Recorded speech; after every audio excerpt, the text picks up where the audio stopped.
তৃণমূলকে গালাগাল দিয়ে সময় নষ্ট করে কি লাভ আছে বলুন? আমাদের গালাগাল খেয়ে জীবনেরা চুরি করা বন্ধ করবে। একদিন আপনারা দেখেছেন তৃণমূলকে, চিনে গেছেন ওদেরকে। গালাগাল খেয়ে ছাগল ঘাস খাওয়া বন্ধ করতে পারে, কিন্তু তৃণমূল ঘুষ খাওয়া বন্ধ করবে না। শুধু শুধু গালাগাল দিয়ে সময় নষ্ট করে, না ওদের লজ্জা শরম আছে, না ওরা চুরি করা বন্ধ করবে, মাঝখান থেকে আমাদের সময় নষ্ট। আর বিজেপিকেও আপনারা দেখেছেন যে যতদিন বিজেপি সরকার আছে কেন্দ্রে, আরজি করের এত বড় অপরাধ করে যদি তৃণমূল পার পেয়ে যায়, তাহলে এহেন অপরাধ নেই যে অপরাধের বিচার হবে বিজেপি কেন্দ্রে ক্ষমতায় থাকলে। সুতরাং তাও আপনাদের দেখা হয়ে গেছে। আমরা খালি এইটুকু বলছি, যদি তৃণমূলকে হারানো যায়, বিজেপিকে যদি হারানো যায়, বামপন্থীদেরকে যদি নতুন করে পশ্চিমবাংলায় শক্তিশালী করে মানুষ ফিরিয়ে আনেন, যদি বামপন্থীদের সংখ্যা বাংলায় বাড়লে ভারতেও বাড়বে, তাহলে কতগুলো কাজ আমাদের পার্টি সমস্ত মানুষকে নিয়ে সমস্ত মানুষের জন্য আমরা করতে চাই। কথাটা যত সহজে বলছি, কাজটা অত সহজ নয়। আমাদের কোনো এমএলএ নেই এই মুহূর্তে বিধানসভায়, আমাদের কোনো এমপি নেই বাংলা থেকে লোকসভায়। শূন্য এমএলএ থাকা, শূন্য এমপি থাকা একটা দল যদি দাঁড়িয়ে বলে 1.5 বছর পরে ভোটে আমরা জিতে যাব, কথাটা বলতেও আমি খুব একটা বিশ্বাসের সঙ্গে বলবো না, কিছুটা গলার ঝরে বলা হবে। আপনি যদি শোনেনও আমাদের কথা, যদি আমাদেরকে সমর্থনও করেন, আপনিও যে পুরোটা ভরসা করে কথাটা শুনবেন এমন নয়। তাই এই গলাবাজিতে যেতে যাই না, কিন্তু এইটুকু বলতে পারি, কুরুক্ষেত্রের যুদ্ধের গল্প আপনারা পড়েছিলেন। কুরুক্ষেত্রের যুদ্ধ শুরুর আগে বলা হয়েছিল, পাণ্ডবরা বুঝেছিল, অর্জুন বুঝেছিল যে শ্রীকৃষ্ণ যার পক্ষে থাকবে, উল্টো দিকে যত সৈন্য থাক, যত হাতি থাক, যত ঘোড়া থাক, যত লোক লস্কর থাক, কিচ্ছু যায় আসে না, শ্রীকৃষ্ণ যে পক্ষে থাকবে সেই পক্ষে জয় হবে। তেমন আমরাও বলছি, আজকেই 2024 সাল 25 সালে দাঁড়িয়ে জনগণ, সাধারণ মানুষ, খেটে খাওয়া মানুষ, যারা মাঠে কাজ করেন, যারা কারখানায় কাজ করেন, ভারতের এই মজদুর, কিষাণ, নওজওয়ান, তারাই হচ্ছেন আজকের দিনে, আজকের গণতন্ত্রে শ্রীকৃষ্ণ। জনগণ যেদিকে থাকবে, উল্টো দিকে যত টাকা থাক, যত মিডিয়া চ্যানেল থাক, যত গুন্ডা থাক, যত পুলিশ থাক, যত ক্রিমিনাল থাক, জনগণ যে পক্ষে থাকবে সেই পক্ষে জয় হবে। আমরা সমস্ত মানুষের কাছে আবেদন করছি, আপনারা এই লড়াই আমাদের পাশে দাঁড়ান। আমরা এই জিততে চাই।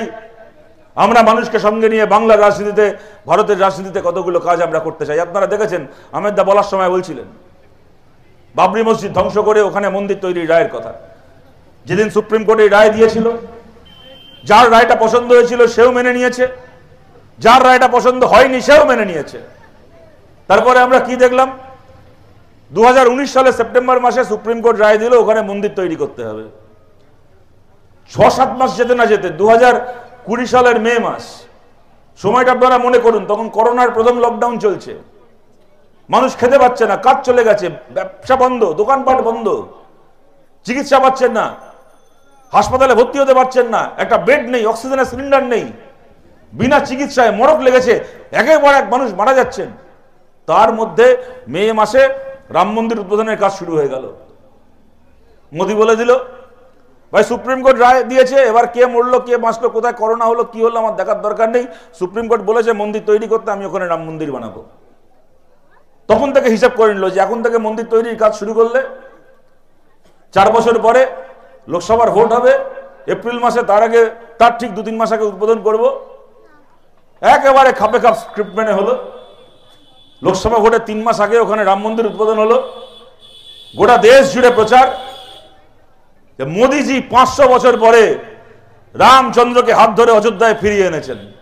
এ দেখি ফেসবুকে ছবি দেখি, এত বড় মোদি আর এইটুকু করে রামচন্দ্র, হাত ধরে নাকি রামকে নিয়ে যাচ্ছে মোদি, মন্দিরে ঢোকাবে, চল 500 বছর পরে প্রভু আপনাকে আপনার বাড়িতে ফিরিয়ে এনেছি।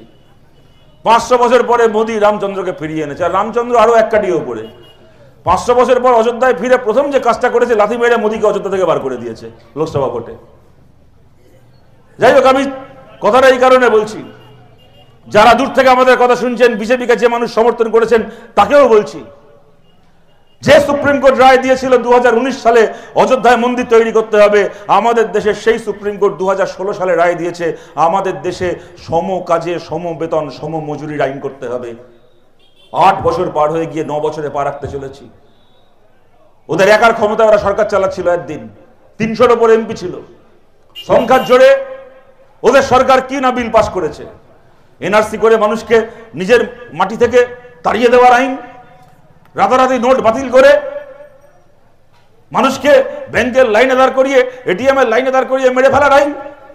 সংখ্যার জোরে ওরা কি আইন পাস করিয়েছে? সুপ্রিম কোর্ট রায় দেওয়ার পরেও সম কাজে সম বেতনের আইন ওরা পাস করালো না। বলুন, 2019-এর রায় যদি রাম মন্দির তৈরি করে উদ্বোধন করে দেওয়া যায়, 2016 সালে দেওয়ার আইন রায় অনুযায়ী সম কাজে সম বেতনের আইন পার্লামেন্টে মোদী, পশ্চিমবাংলার বিধানসভায় মমতা ব্যানার্জি পাস করাতে পারতেন না? আজকে চারদিকে তাকিয়ে দেখুন তো, পার্মানেন্ট চাকরি বলে আর কোনো চাকরি নেই। পড়াশোনা করছে ছেলে মেয়েরা এই এলাকায় এলাকায়, দেগঙ্গা, হারোয়া, মিনাখা থেকে শুরু করে বসিরহাট, সন্দেশখালী, টাকি, হাসনাবাদ।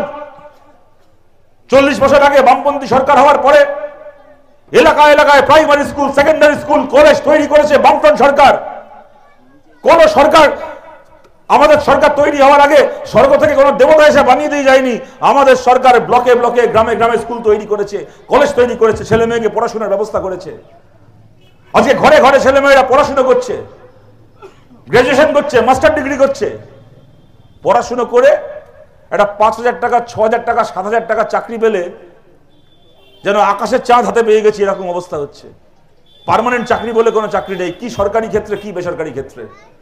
আপনি পশ্চিমবঙ্গ সরকারের ব্যাংক, রেল, যে বাংলা সরকারের আপনি পঞ্চায়েত, পুরসভা, আপনি যেখানে দেখবেন, মিউনিসিপ্যালিটি, স্কুলের চাকরি, প্যারা টিচারের, এমনকি পুলিশের চাকরি, সিভিক ভলেন্টিয়ারের, সব কন্ট্রাকচুয়াল, সব ঠিকা চাকরি। অন্যদিকে কেন্দ্রের সরকারের ব্যাংক, রেল, পোস্ট অফিস থেকে শুরু করে এমনকি সেনাবাহিনীতে পর্যন্ত সৈনিকের বদলে অগ্নিবীর, সেখানেও কন্ট্রাকচুয়াল চাকরি, টেম্পোরারি চাকরি। প্রাইভেট সেক্টরে টেম্পোরারি চাকরি, কন্ট্রাকচুয়াল চাকরি, পাকাপাকি চাকরি বলে কিছু নেই। যে কাজ করার জন্য একজন পার্মানেন্ট কর্মচারী মাইনে পান 30,000 টাকা, 35,000 টাকা, সেই কাজ 5,000 টাকা, 6,000 টাকা, 7,000 টাকায় একজন ঠিকা কর্মচারীকে করতে হচ্ছে, দিনের পর দিন, মাসের পর মাস, বছরের পর বছর। আজ কাজ থাকলে কালকে কাজ থাকবে না। কেন এই জিনিস চলবে দিনের পর দিন?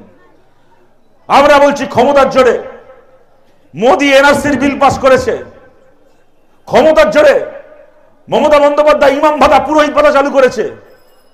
আমরা বামপন্থীরা সুযোগ পেলে আমাদের সংখ্যার জোরে, আমাদের ক্ষমতার জোরে আমরা সম কাজে সম বেতনের আইন করব ভারতে।